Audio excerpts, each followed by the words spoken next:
Hola! Today I bring you 10 of the most common mistakes people make when they are learning Spanish. Part 2, because I already did one video on this. Venga, vamos!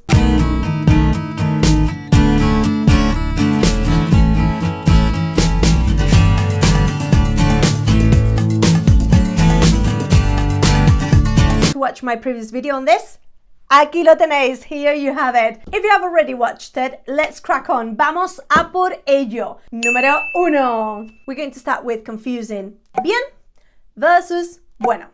Bien means well, bueno means good. So when somebody asks you, how are you? ¿Cómo estás? You don't want to say, estoy bueno, because that actually means I am fit, I am attractive, I am sexy. You don't want to say that, or maybe you do, I don't know. But normally you say, estoy bien, I am well, estoy bien. Bien is the adverb, well, and bueno is the adjective. Good. Número 2. Muy versus mucho. What do they mean? Muy means very, mucho means a lot or much. Muy always goes with adverbs and adjectives, whereas mucho always goes with nouns and verbs. Por ejemplo, os pongo unos ejemplos. Me gusta mucho el chocolate. I like chocolate a lot. El chocolate is the noun. Me gusta mucho patinar. Patinar is the verb. I love skating. Me gusta mucho patinar. Oh, ese vestido es muy bonito. That dress is very pretty. Muy bonito. Bonito is an adjective. Ooh, qué rico. How nice. How tasty. Oh, how yummy this is. Qué rico. Qué bueno. Cocinas muy bien. You cook very well.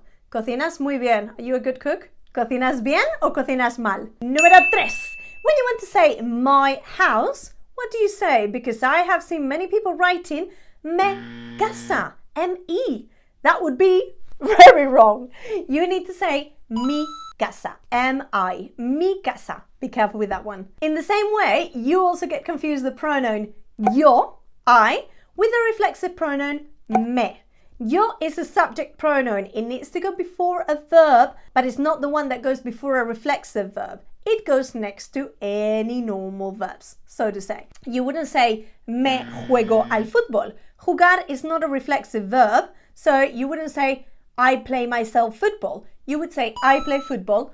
Yo juego al fútbol, not me juego al fútbol. On the other hand, if you're going to use a reflexive verb, like to wake up, you would say yo, and then the reflexive pronoun me levanto. So you need yo me levanto. Do you actually need to say yo? No, you can skip it most of the times. The problem comes when you use me and you don't need to use me. Me is only for reflexives or indirect pronouns like me dio una pizza. He gave me a pizza.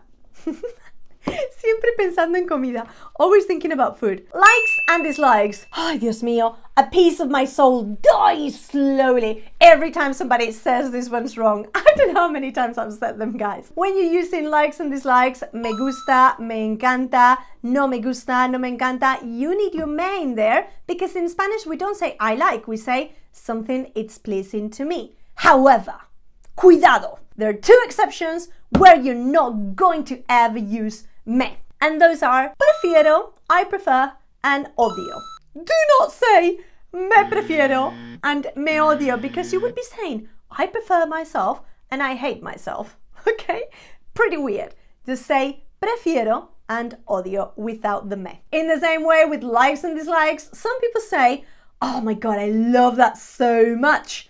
Me encanta mucho. In Spanish, we can't say me encanta mucho.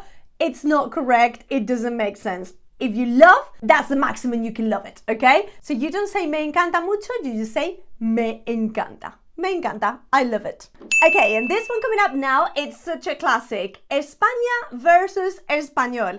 España is the country, Spain. Español is the gentilicio. It means Spanish. So, yo soy de España y hablo español. I am from Spain and I speak Spanish.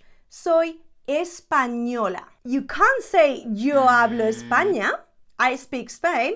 You can't say soy de español, I am from Spanish. And you definitely can't say vivo en español, I live in Spanish. In the same way, make sure you don't confuse other countries with their gentilicios, países y gentilicios. Por ejemplo, Inglaterra, inglés. This one is particularly important. American, USA.